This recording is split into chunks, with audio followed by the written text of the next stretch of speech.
Welcome back to the SportsMax Zone. Day 7 action at the Tokyo Olympics saw Jamaica's Ricardo Brown making his Olympic debut in the men's super heavyweight category. This against India's two-time Asian Championship bronze medalist Satish Kumar. Unfortunately, it went down to 4-1 in a split decision.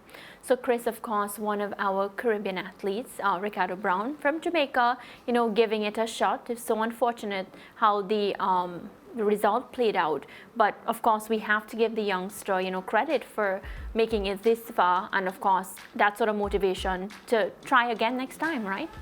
Yeah, I mean, being at the Olympics is all about participation. I think it was a major struggle for Ricardo Brown, though. It really showed that he was lacking rounds and competitive rounds at that coming into the Olympics. He looked very off balance in terms of his footwork. He was flat-footed and slow. I found him very lumbering. In fact, I would have liked to have asked that judge who gave him the one what he saw, because I thought that it was a resounding victory for Kumar. I thought it was just not when Ricardo Brown looks back at that video, I don't think he'll really be happy in terms of how he went about his fight. But as I said, in his build-up, he really lacked a lot of rounds when he was unable to get a lot of competitive match play, and it showed in his boxing. I don't think he was ever in it. Technically, he looked out of sorts as well. He was very lumbering in terms of even when he wanted to go on the attack with the right arm, it was very slow and typecast. So it was seen long before it reached, and the job was really easy for Kumar. So unfortunate for Brown, and as you said, it's just great to be at the Olympics and being able to participate in that forum. So I think that's what you'll take away from it. But in terms of the fight itself for him, I think it was a disappointing performance. Yeah, and speaking about takeaway, it gives you also that reality check that when you're at that level, it's a whole different ball game. And, I think Ricardo Brown, as you're talking about, what he can take away, he would be better prepared the next time that he is to compete at this level. Because again, just seeing the quality of competition and what is necessary in order to get to the next stage. No, correct. And maybe it's a blessing in disguise that no disrespect to the Indian, but he's not one of the top ranking heavyweights in the round. So I'm kind of happy that he met him. Had it been somebody else who had a lot more power behind the punch, Brown might have been in some serious trouble. But as you said, being at the Olympics, that experience, it's really for the elite athletes. I mean, very few go. And the fact that he could be there and perform on that stage in itself is a reward for his hard work and so on that he has put in over these years.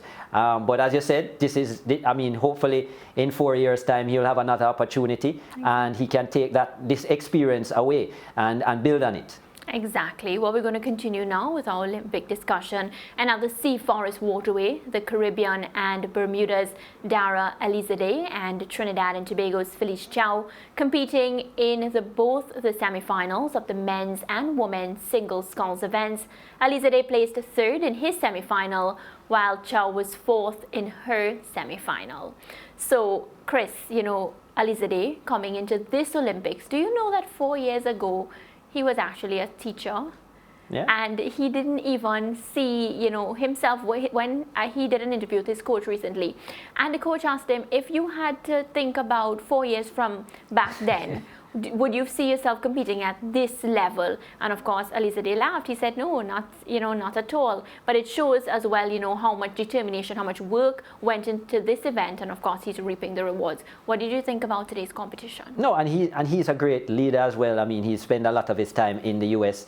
He's captained his team over there as well.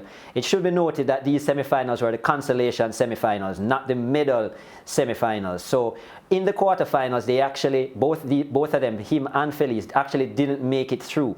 So, but there's a consolation semifinal round and a consolation final as well, I guess, to determine the lower places. But there's no chance of any of these two athletes medaling. But as you said, the fact of being there, the participation, the experience gained from being in the Olympics, I'm sure is mouth-watering for both these athletes, and they continue to represent well.